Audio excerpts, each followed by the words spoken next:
بسم اللہ الرحمن الرحیم۔ حضرت عبداللہ بن مسعود رضی اللہ تعالی عنہ فرمایا کرتے تھے کہ دنیا میں سب سے زیادہ صاحب فراست 3 شخص گزرے ہیں۔ اول عزیز مصر، جس نے یوسف علیہ السلام کو دیکھتے ہی تاڑ لیا اور ان کی فہم و فراست کا اندازہ لگا لیا اور اپنی بیوی سے کہا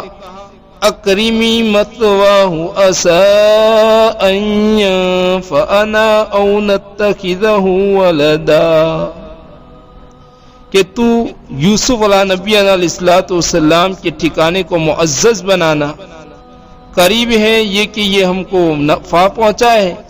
یا ہم اس کو اپنا بیٹا بنا لیں۔ نمبر 2 پر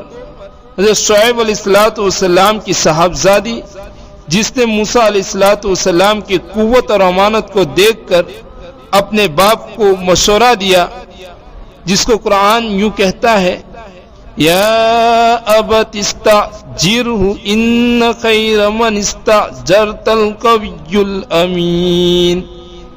اے باپ ان کو اجرت پر رکھ لیجئے، بہترین شخص جس کو اجرت پر رکھا جائے گا وہ ہے جو صاحب قوت ہو اور صاحب امانت ہو۔ اور نمبر 3 پر حضرت ابوبکر صدیق رضی اللہ تعالیٰ عنہ، جنہوں نے حضرت عمر رضی اللہ تعالیٰ عنہ کی فہم و فراست کا اندازہ لگا لیا اور اپنے بعد ان کو اپنا جانشین بنایا۔